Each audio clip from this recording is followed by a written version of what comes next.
Steve Bowers, welcome you to Dialogue here at E+ TV 6, a special conversation with men that have spent their careers in the coaching business. Joe Davis has joined us, Mickey Marley has joined us, and Joe Holloway, who's put all this together. And we appreciate the opportunity to talk to you guys. We also just said complete a session with four other coaches. One thing I know is there's a camaraderie among coaches. I don't care where they go. Especially the older coaches, Steve. Okay. We got together. We used to have Coaches Day down at Johnson's and things like that. There were get-togethers. We'd go to clinics together. And these two guys, and all coaches have a good sense of humor, but we have this we can share with each other. Now, on Friday night, we want to beat each other, but after the game's over, we've even had coaches go out and eat together and stuff like that. Yeah, used to gather. Why did you get in this business? Why did you get into coaching? Why? Yeah, why? Well, one reason my father told me is I was too dumb to do anything else. But actually, I think really behind it all, when I was in high school, my high school football coach, Floyd Powers, who great coach, and you were in high school where? I started out at a school that no longer exists, Parsons High School. Ended up at Riverside, the last two of consolidation. We'd moved from Jackson when I was like in elementary school. But he had a great impact on me, and because of that, I thought that's what I wanted to do. Okay, it turned out it is. How'd you get into coaching, or why? Well, I was up at UT Martin playing, and my eligibility was up, but I needed another year to finish school, so I started as a graduate assistant up there, and once I got into doing that, I thought, man, I think this is what I want to do. Who's head coach? Yeah. Fred Pickard. Okay, so you worked Coach Pickard. Yeah, and then I wound up from there coaching the defensive backs for 5 years, and so that's basically how I got into it. Okay. Now we're talking about Teddy Austin. You said you coached him. Well, he was on the team. And Coach Hardegree, who's over at USJ now, and myself, we were on the staff. Jim was coaching linebackers, and I was coaching defensive backs. And Teddy was a running back, so we weren't his position coach, but he was on the team, yes. Right, so how'd you get into coaching? It's a long story.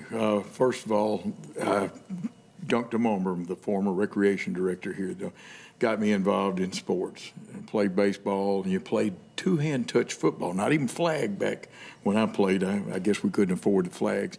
Went to Jackson Junior High, and David Blackstock and Bobby Wilson, who wound up being Southside's coach, and everybody knows Dr. Blackstock.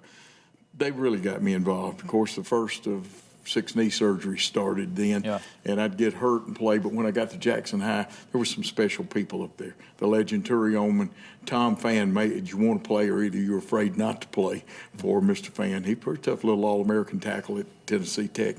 Then Richard Ross came in, one of the kindest gentlemen, and a guy that helped me out a whole lot. My senior year was completely wrecked. I had 6 knee surgery plus 1 arthroscopic knee surgery. Dan taught me as much football, letting me be like a student assistant and helping as anybody in the world. And I got caught drawing football plays in class. And then during basketball season, I was even in Mr. Holmes' class, and he caught me drawing basketball plays. And it was the right thing. And then I ran into a magnificent guy named Bill Henry.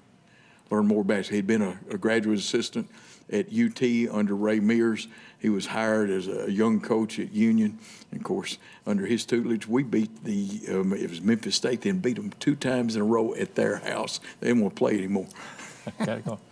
Coach, you were talking about being a graduate assistant and all this stuff, and then moving into coaching. You could stay at the college level. You chose other routes in your life. Why? Well, we all got fired. All right. Which is the bottom line. Welcome to the real world. Yeah, there you go. Coach, I guess there's some firing stories coming on. And then when your head coach gets fired, you're all gone. So that's the bottom line right there. And my degree was in TV and broadcasting. And the reason it was TV and broadcasting, that's what my coaches said get into. Back then, they said, this is what you're going to do, then you're going to do it. So that's what we did. And so I'm like, okay, now what am I going to do? I went to, this is a good story about Coach Walter Kilzer, who's a legend here in West Tennessee. I go to the convention that they had about June, latter part of June in Nashville, coaches convention. And I just walked in and said, has anybody got a job? Anybody down the West Tennessee part. And somebody goes, you need to go see a man named Walter Kilzer. I said, well, where is he?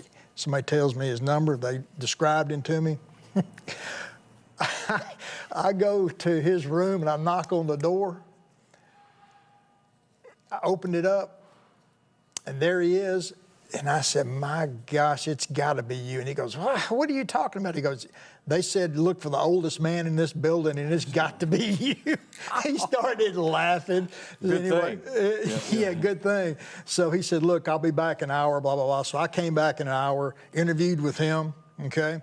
And this is what he did. He wrote a note, folded it up, gave it to me, said, you take this down to the head of school at Old Hickory Academy. And I said, where's that at? He goes, in Jackson. I said, okay. I never opened up the note. I don't know what it said. It could have said, hey, this guy's a serial killer. I don't know. Okay. I take it down to Jackson, gave it to the head of school.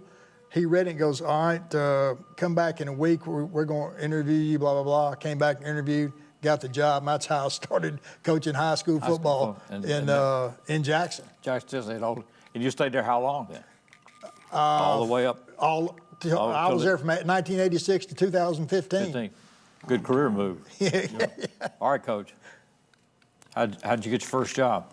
Okay. Pretty simple, really.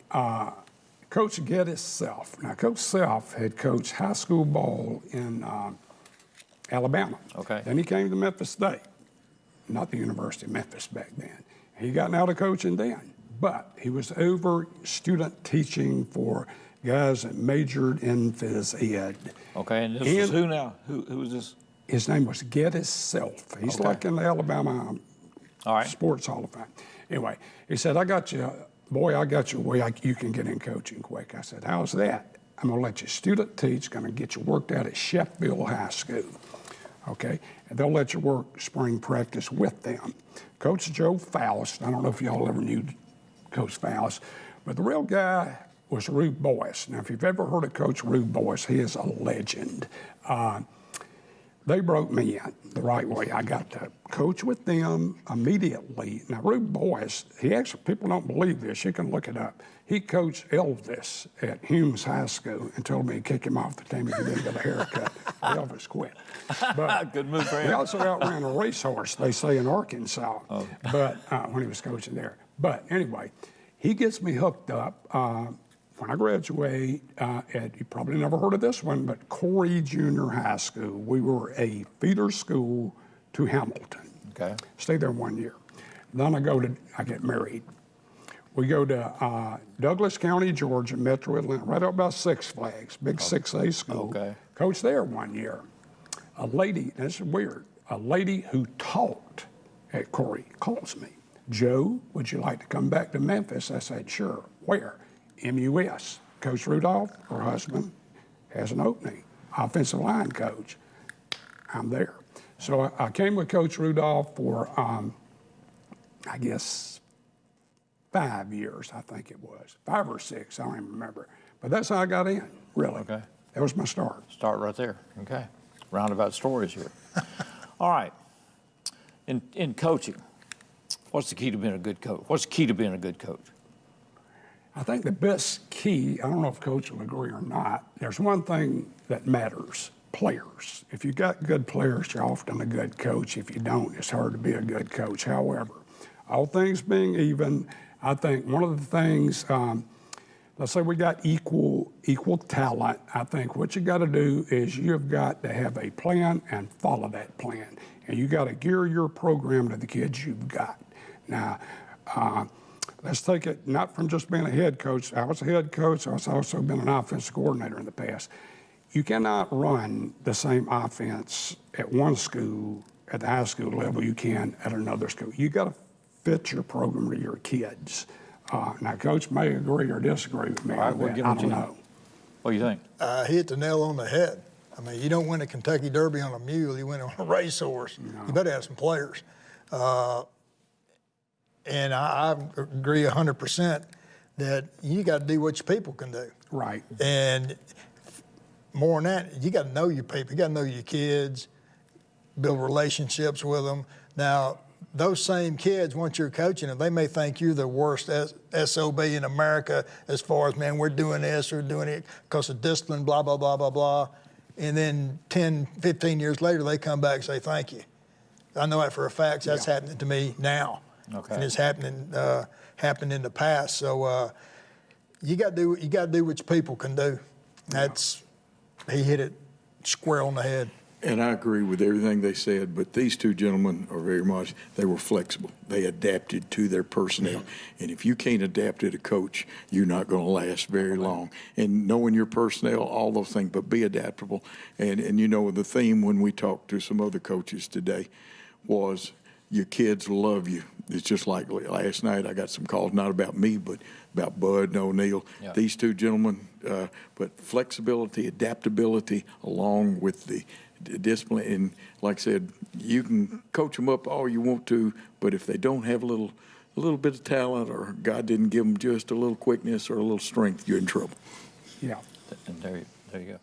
All right, among the athletes you've coached, who do you remember the most? Oh, there are a lot. I mean, but I'll tell you what I'm going to do. I'm going to kind of keep it local. All right. Al Wilson. Who now? Oh, Al Wilson. Okay. Al. Artie Six, that's another one. Eddie Yates. Now, they're local guys right there.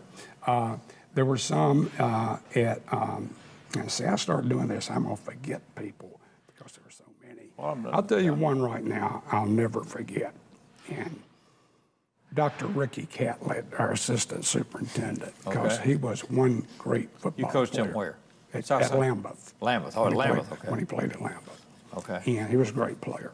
And I could name many more, and I know Mick agrees with me on this. You start naming them, you're going to forget somebody. Yeah. Oh, yeah. And, you know what? There's some I remember vividly.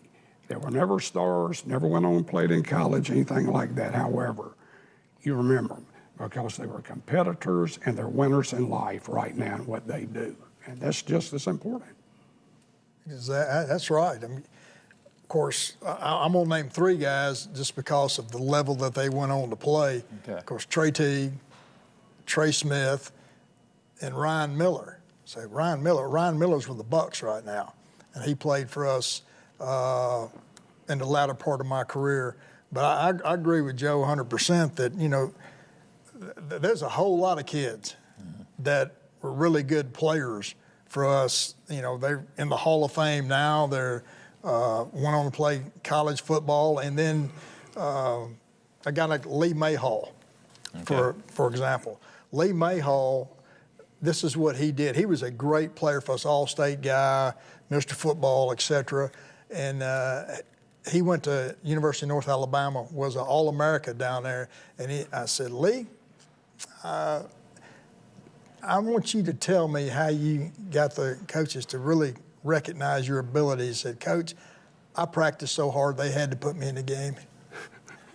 Man, when you hear that right there, that's all you got to say about a guy. I practiced so hard, I made them have to put me in the game. Okay. And I was fortunate to coach at USJ for all those years.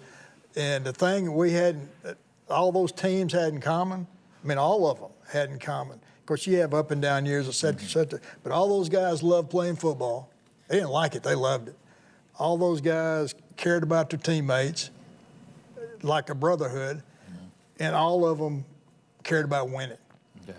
And when you get that combination, it's fun to coach them. That's for sure. I remember Mayhall with the football. We said that one night. I think it made it on his highlight reel. You know, we were doing the game. It's a Mayhall with a football or something. So I remember those. Urban Garrett was another player because y'all retired. You retired his jersey out there. Yeah, Urban Garrett was an outstanding football player. And, you know, like I said, I can go on. Greg Fay and quarterbacks, you know, Overby and Garner and DeLoach and, you know, just Kirkland, James Kirkland, kicker, punter, just an athlete, you know, and on and on and on and on. And, you know, they were just great kids, great players. Trip Tucker had a couple of good runs for you, too, didn't he, Mickey? Who? Trip Tucker. Yeah, just a few, but only about 345 of them. yeah. Because you got to see it from the sideline. So Well, Mike Taylor, who's an SEC official now, is one of the. I was never more than an assistant in football, a head coach in other sports.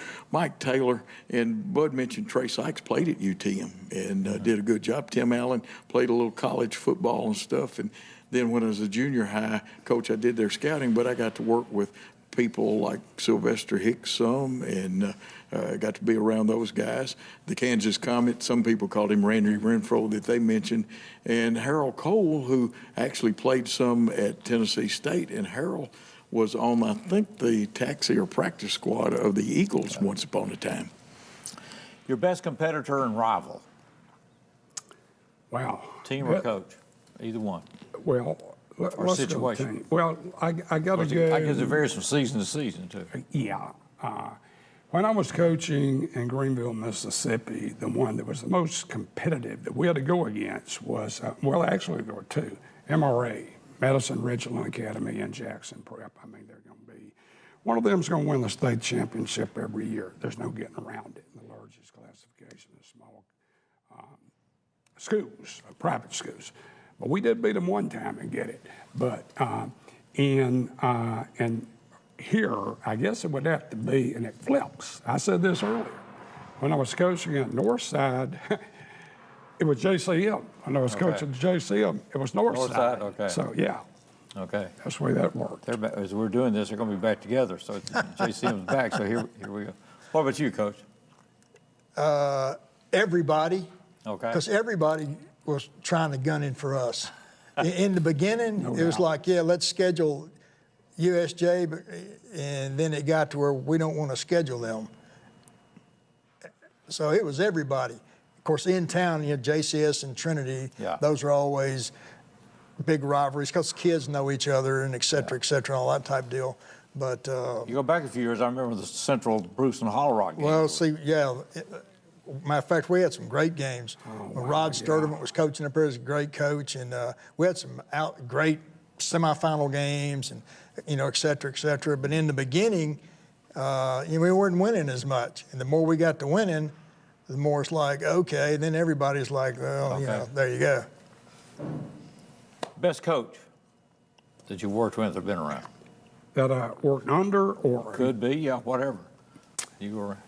He was probably the best coach. He and Coach Hart agree the best two. And Coach Rudolph would be the best three I ever worked under. I think Coach there's not- Rudolph was where? MUS. Okay. I'll tell you something different about MUS. You look at, and Coach knows this, he had longevity at USJ. Well, you look at schools, how long the coaches stay there now? Not like it used to be.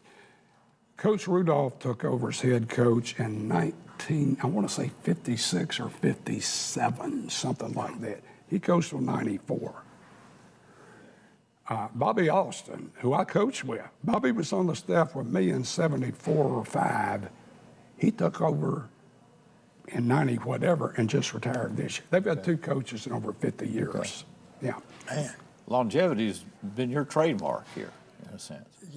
Yeah. In comparison, Well, Yeah. Coach stayed a long time, whereas me, Coach Davis, I'm a he's moved suitcase. 3 times in 2 years. Well, I think, right?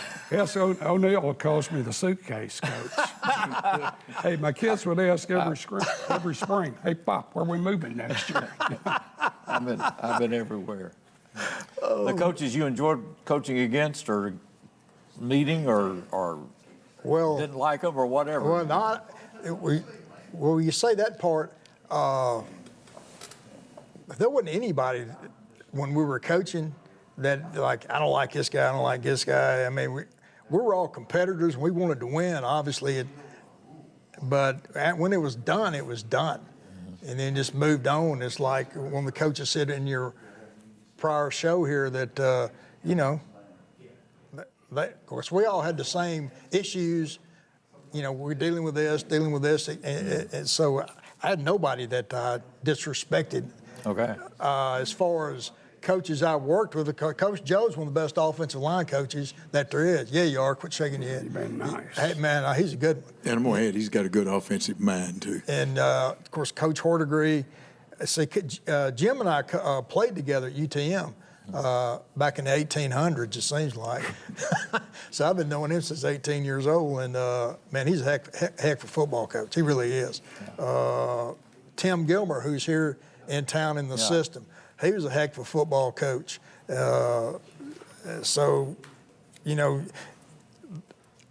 back when I was doing it, we didn't have 8, 9, 10 guys on staffs, and a lot of them don't around here. A few do, some don't, blah, blah, blah, blah. So we coached everything, and and really it made you a better coach. Yeah. You know, you coach the offensive side, defensive side, whatever, and it made you better. Because it didn't make you better, you wasn't going to lose. And, you know, I'm going to get into this winning and losing thing. Don't think winning ain't important. Yeah, it is. Right. Yeah, hey, if you don't think winning's important, you're crazy. And here's another one about winning. It's like, all right, Joe, you're a salesman. You come out, you only lost 10 accounts this month. That's all right. That's all right, but no, that's all right. We'll keep you and help you with the 11th. No, we won't. So. You're fired, and they're going to bring the next guy in. So don't think that ain't important. I could pull it. I don't have it. If I had my cell phone, I'd show a picture of it. I showed it to you.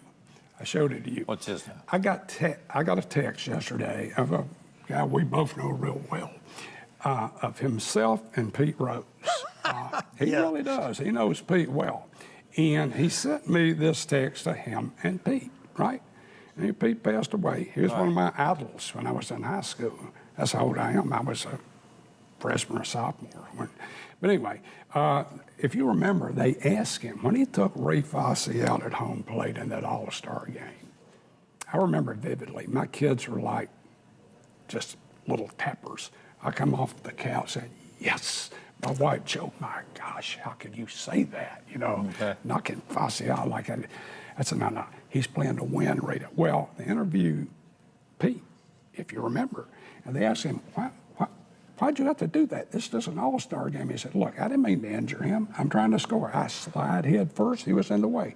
I play to win at everything I do. Simple. You know? So that's what you're saying. It's important. It's important. So you want to transfer that to life then, I guess. Well, do you want to lose in life? No, you don't. I mean, seriously. Right. In everything that you do, you're basically going through sports, whether it's basketball, football, whatever. You're training yourself to win. I'll give you an example, a life example, okay? With all this catastrophic stuff that's happening throughout Florida and Georgia and North Carolina, my daughter was caught up in that stuff in Asheville. 20 miles from Asheville, she's caught up in it. And we're talking to her on a Friday about noon, and she's saying the water's rising, et cetera, and then boom. We don't hear from her for 2 days. It's like, you know, so Lisa and I, it's like, oh man. We finally get in contact with her, whatever. Man, she came through like a trooper. And that's because of sports. She said, we don't even call it sports. She played basketball, softball, whatever, and she was physically, mentally, and emotionally tough kid. Now she's a physically, mentally, and emotionally tough person. There you go. And that came through sports. And she went through what she was going through with all these, you know, this water rushing in and everything falling in around. And she was physically, mentally, and emotionally tough enough to fight through it. Yeah. And now she's out, washed out. Now she's up there trying to help other people. Okay. We're doing this in 2024, and this is Hurricane Helen that we're talking about. Put that in context. Coach, you've seen it. You've covered it all. So the connection between sport and life? It's a big connection. Sport is life. Sports teaches lessons. Sports it does teach you about character, but it really reveals character. We learn a lot about our players and what they're telling you and overcoming things. And we'll use a basketball example. Kristen Gehring was the number 3 ranked player in the nation, but totally tore her knee up at a Blue Star camp. When people don't know that, instead of the way they recruit now, they used to bring them to these camps and the coaches would go and they'd sit there and evaluate. Now they do it through travel team. They ruined her knee. She didn't get to play her senior year. But yet she had been taught how to win in life. And it's not always you want to have the most points, but sometimes these men have taught kids how to win. Even when they lose a ball game, they still become winners.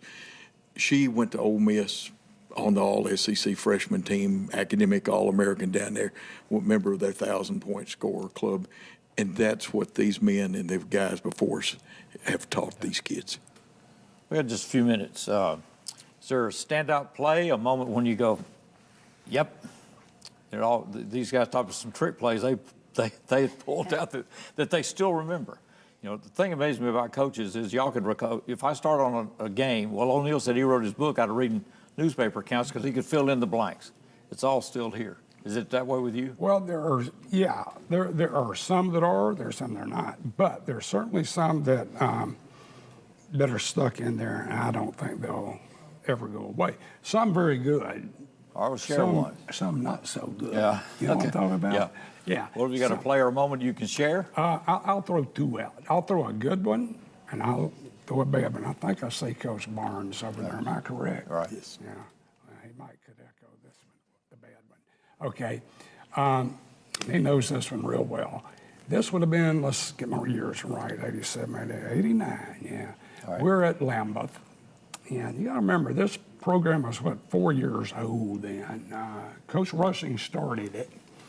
Then Coach Harvey takes over. I came with him then, and he's our main advisor in a lot of ways.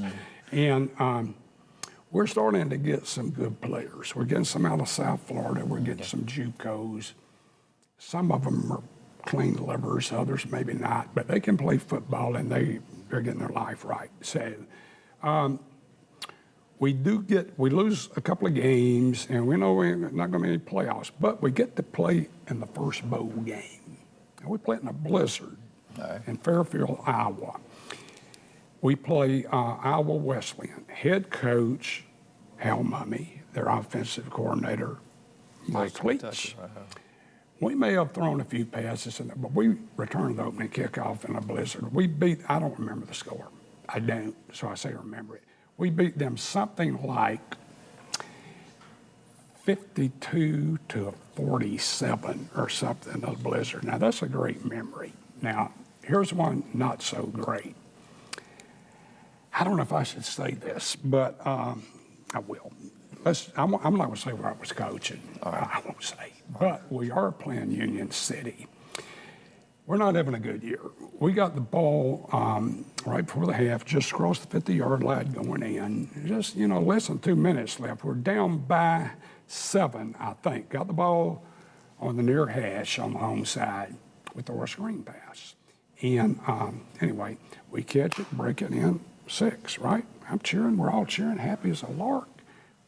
There's the flag. Wait a minute. What's this? Ineligible downfield. Ineligible downfield. No. We caught the ball behind the line. Ask the other official. No. Get off the field, coach. There comes a second flag on me. I picked it up and punted it in the stands. Well, I took the long hike, and there was a certain coach came up to me after the game and says to me, Joe, I thought we were going to have to put you in a straitjacket. Well, I ain't going to say who we were playing. Well, I hate to do it. We're going to have to end on that one unless you got a quick one. Yeah. But That's good enough right there. Right there. So you get 3 penalties in about 30 seconds. Good job. 10 Good job. seconds. Oh, it was his best punt ever, too. One of his pupils that he coached, and I coached with at one time, punted a football in the stands. And he wasn't a punter for I us. ain't going to say who it was. I appreciate y'all doing this. Thank you. Appreciate Thank you a lot. Coach, appreciate you putting this together. Be sure to stay with us here at E Plus TV 6 because this is the place where the dialogue continues.